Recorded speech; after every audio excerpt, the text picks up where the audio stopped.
Belgien warnt vor Nutzung immobilisierter russischer Vermögenswerte für die Ukraine. Let's do it in English. I hope I just told you in Spanish that it should be clear that if we talk about the Russian assets, and I imagine that I have a full house, not because you want to hear me speak about competitivity, the housing problem in the European Union, our approach to the membership of Moldova and Ukraine to the European Union Cluster 1, the situation in the Middle East, European defense and security, competitivity and the double transition.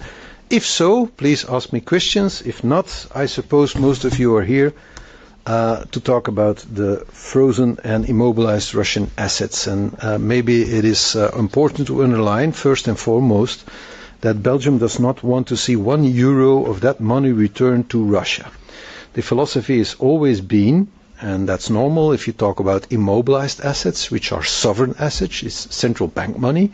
We're not talking about the frozen assets, to be very clear, because I noticed that there is a lot of mix-ups and a lot of colleagues mix these terms up, which you shouldn't do, because legally everything you do and everything you say is of course of utmost importance. Frozen assets belong to diverse beneficiaries and are not at play here. We're talking about the immobilized assets, the sovereign assets, the central bank money. You could compare it what happened with the war that Iraq waged in Kuwait. They also invaded the country.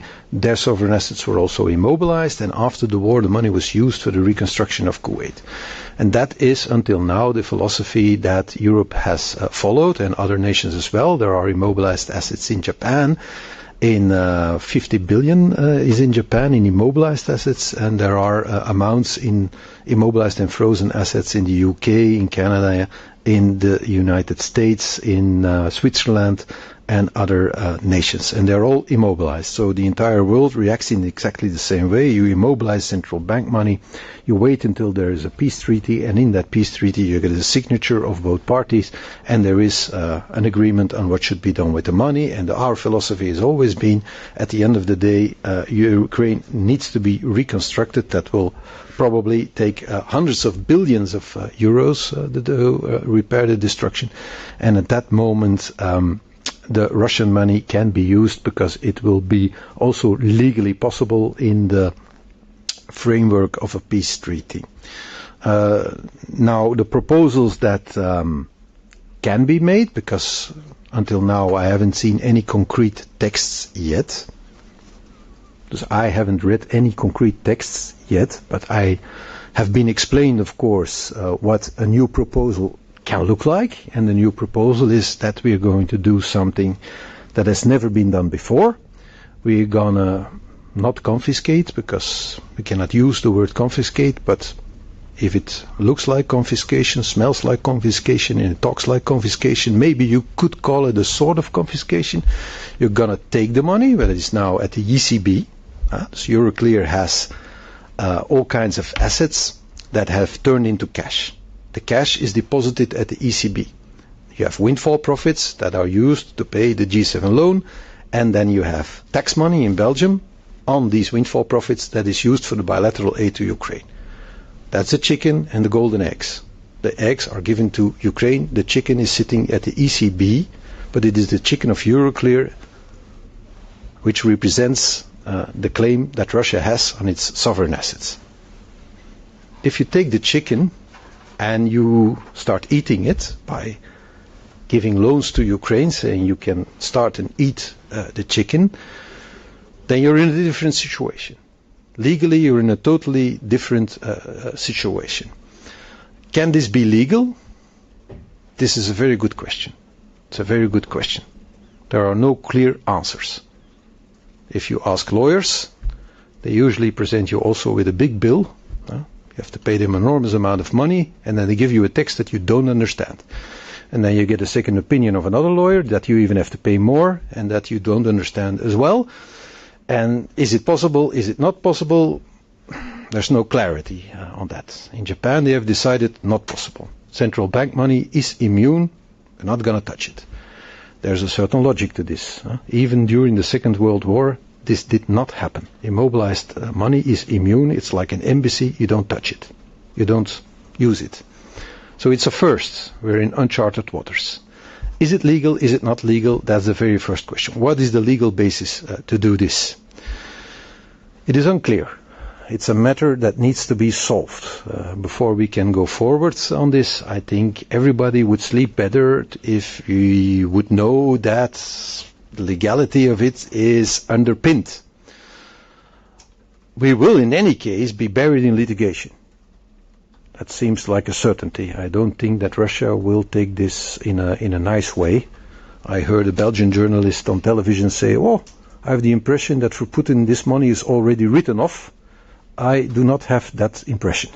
This is not exactly what we hear from Moscow. Moscow has told us that if we touch the money, we would feel the consequences until eternity, which seems to be a long time, eternity. So they will do countermeasures. That seems to be very logical. That can take the form of counter-confiscations of Western money frozen in banks in Russia, confiscation of Western-owned companies, European companies, Russian courts making decisions on confiscations, and maybe making these decisions also valid in other jurisdictions that are friendly to Russia. Russia also has allies. And if Russian courts start saying, we're going to seize European assets, can take all kinds of forms of assets, they could turn against the clients of Euroclear, which is the entire world, against the shareholders of Euroclear, companies of European origin, you name it, and they could imagine countermeasures against it in Russia and maybe also in allied countries.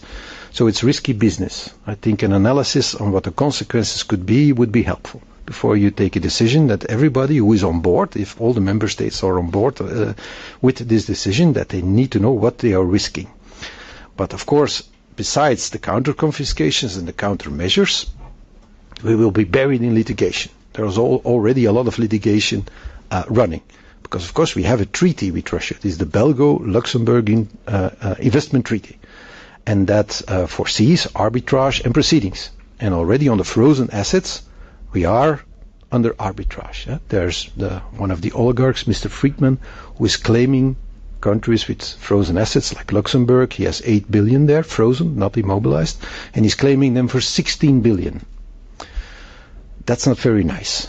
That's like the sword of Damocles hanging over your head, claims of not only the money, but also damages. So it could double the amount. If you take 180 billion, you could get for 360 billion of claims. And then you have to add all the frozen assets to that, who are already in litigation. That's enormous. That's enormous. So a legal basis is not a luxury. It's not a detail. Having a bit of legal certainty might help you and convince you that you will not start losing all that litigation and all these proceedings, because this could become very, very, very costly. So that's the first issue. If you talk about the Russian assets, is it legal? What are you based on? On which article, in which treaty are you based on? Are you basing your decision on to go forward on taking the assets? Then there are a few more problems that need to be solved. The next one is probably the most important one, and you don't have to take it from me. We had the good fortune of having Christine Lagarde present at the Council together with Patrick Donoghue to give the semestral review on the Eurozone and the situation, the economic situation on the Eurozone and our monetary situation of the Eurozone. And of course, this was the opportunity to ask Christine Lagarde, how do you see this? The idea of taking money that is on your balance, ECB balance, using it for something else. Is this possible? And she said, well, it can be done. She didn't, of course, she's not a lawyer. She did not say it's legal or it's illegal. It can be done, but there is one very important condition, and that is that the cash needs to be guaranteed the moment that Russia can actually claim the money for whatever reason, because a court decided so, the sanctions are lifted, there is a peace treaty that does not obligate Russia to pay back there's a peace plan. You could read Truth Social. Mr. Trump has a 12-point plan. In that plan, you see that the money has to return to Russia. Literally, it has to return to Russia 300 billion of immobilized assets. That's probably a figure worldwide. Have to return to Russia, and then Russia has to pay Ukraine for the damage. Well, in the hypothesis that Mr. Trump, who is a very strong man, gets this done in a year, then the cash needs to be there immediately. So in case the Russian claim becomes tangible, for whatever reason, you need in a very short amount of time to be able to guarantee that the cash is there. This is of course a problem.